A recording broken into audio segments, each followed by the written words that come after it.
تبارک و تعالیٰ نے انسان کو اشرف المخلوقات بنایا، تمام مخلوقات میں سب سے افضل اور اعلیٰ مخلوق اللہ نے انسان کو بنایا، اشرف المخلوقات کا لقب دیا۔ اللہ نے قرآن کریم میں فرمایا وَلَقَدْ كَرَّمْنَا بَنِي آدم، ہم نے بنی آدم کو مکرم بنایا، بنی آدم کو باعزت بنایا، بنی آدم کو عزت کے قابل بنایا۔ وَلَقَدْ كَرَّمْنَا بَنِي آدم وَحَمَلْنَاهُمْ فِي الْبَرِّ وَالْبَحْرِ، اور ہم نے انہیں اٹھایا، ہم نے انہیں رہنے کی جگہ دی۔ وَحَمَلْنَاهُمْ فِي الْبَرِّ وَالْبَحْرِ، ہم نے انہیں زمین پر رہنے کی جگہ دی، زمین پر اسے اٹھایا۔ وَحَمَلْنَاهُمْ فِي الْأَرْضِ بَرِّ وَالْبَحْرِ، اسے اٹھایا، بڑی بڑی کشتیاں جو سمندروں کے اندر چلتی ہیں، کتنے لوگوں کو اٹھائے ہوئے سمندروں کے اندر کشتیاں چل رہی ہے۔ اگر اللہ چاہے تو ان سمندروں کو، کشتیوں کو ہواؤں کے جھونکوں سے، پانی کے ہچکولوں سے ڈبا دے۔ سمندر میں اللہ کی اتنی بڑی بڑی مخلوقات ہیں کہ ایک لقمے کے اندر سارے جتنے پوری کشتیوں کو ڈبا سکتی ہے، پوری کشتیوں کو اپنے جسم میں سما سکتی ہے، اتنی بڑی بڑی اللہ کی مخلوق سمندر میں ہے۔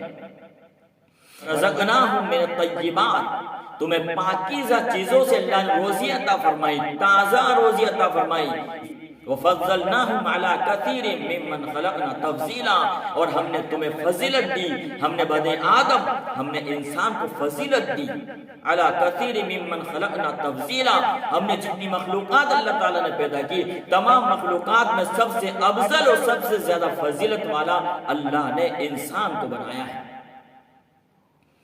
اللہ تبارک و تعالیٰ نے جب اپنے نائب کا، اپنے خلیفہ کا اعلان کیا، وَإِذْ قَالَ رَبُّكَ لِلْمَلَائِكَةِ إِنِّي جَاعِلٌ فِي الْأَرْضِ خَلِيفَةً، کہ میں زمین پر نائب یعنی خلیفہ پیدا کرنے والا ہوں۔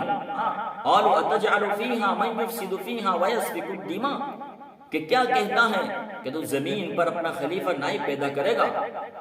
قَالُوا نَحْنُ نُسَبِّحُ بِحَمْدِكَ وَنُقَدِّسُ لَكَ، جو زمین میں ہم تیری تعریف بیان کرتے ہیں، تیری پاکی بیان کرتے ہیں۔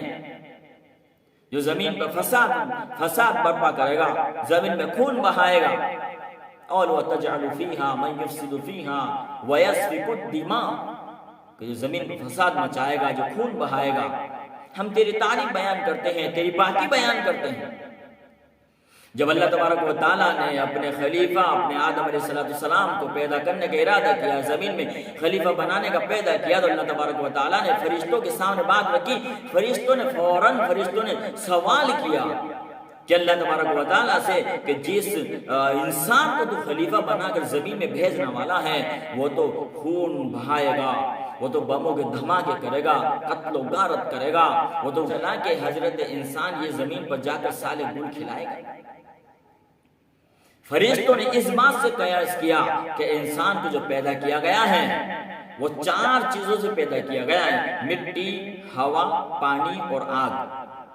اور آگ اپنے اندر اشتعال پیدا کرتی ہے، اور مٹی قیمتی چیزوں کو کھا جاتی ہے، اور ہوا انتشار پیدا کرتی ہے، اور پانی بزدلی کی علامت سمجھا جاتا ہے۔ تو جب ہر ایک چیز کے اندر الگ الگ خاصیتیں ہیں، اور جب سب ایک ساتھ ملے گی تو الگ الگ اپنا رنگ دکھائے گی۔ تو فرشتوں نے کہا ہم تیری پاکی بیان کرتے ہیں، تیری تعریف کرتے ہیں۔ اللہ تبارک و تعالیٰ فرمایا قال انی اعلم ما لا تعلمون، فرمایا میں جو جانتا ہوں وہ تم نہیں جانتے ہو۔ اللہ تعالیٰ فرمایا کہ تم تو میرے معصوم بندے، میرے معصوم فرشتے ہو، میری نوری مخلوق ہو، تم تو نہ کاروبار کر سکتے ہو، نہ بچہ پیدا کر سکتے ہو، نہ سوتے ہو، نہ کھاتے ہو، نہ حکومت چلا سکتے ہو، بلکہ میں جس خلیفہ کو پیدا کروں گا اور جس مخلوق کو پیدا کروں گا ان کو تقویٰ اور طہارت، پرہیزگار، میری حمد و ثنا کرنے والے ہوں گے، میرے احکامات کو لے کر چلنے والے بھی ہوں گے، اور گناہ اور معصیت کا مادہ بھی ہوگا۔ اللہ تبارک و تعالیٰ نے اسی وجہ سے حضرت انسان کو مقام عطا فرمایا، آدم علیہ السلام کو اللہ نے مقام عطا فرمایا کہ فرشتوں نے ان کے سامنے فرشتوں کو سجدہ کروایا۔ اسی لیے کروایا کہ اللہ تبارک و تعالیٰ نے اپنی خوبیوں، اپنی صفتوں کو انسان کے اندر دیا ہے، اپنی صفت، اپنی خوبیاں اس کے اندر دی ہیں، اس کے اندر خوبیوں کو رکھا ہے۔ اسی لیے نہ کسی کے سامنے سجدہ، اللہ کے علاوہ کسی کے سامنے سجدہ کرنے کی اجازت نہیں ہے۔ لیکن اللہ تعالیٰ نے انسان کی خوبیوں اور صفتوں کو رکھا ہے، تو اللہ تبارک و تعالیٰ نے فرشتوں کو حکم دیا کہ تم آدم علیہ السلام کو سجدہ کرو۔ تمام کے تمام فرشتوں نے سجدے میں گر پڑے سوائے ابلیس کے کہ اس نے سجدہ کرنے سے انکار کر دیا۔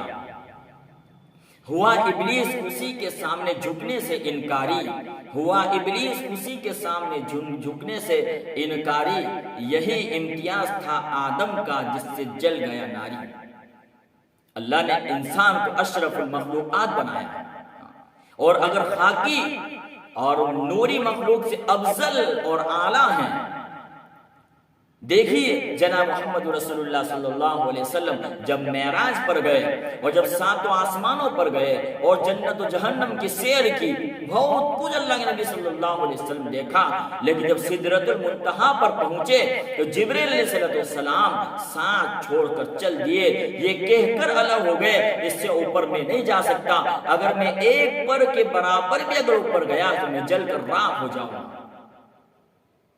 یہ ہے نوری مخلوق سے افضل ہے انسان، خاکی مخلوق، کہ فرشتوں نے بھی جانے سے انکار کر دیا، اگر میں اس سے آگے گیا تو میں جل کر راکھ ہو جاؤں گا۔ اللہ تبارک و تعالیٰ کا کروڑوں احسان اور لاکھوں کروڑوں احسان ہے کہ اللہ تبارک و تعالیٰ نے ہم کو اشرف المخلوقات بنایا، ہمیں حیوان نہیں بنایا، ہمیں اشرف المخلوقات بنایا، ہمیں جناب محمد رسول اللہ صلی اللہ علیہ وسلم کا امت اور غلام بنایا، اور سب سے افضل اور سب سے اعلیٰ مخلوق اللہ نے ہم کو بنایا۔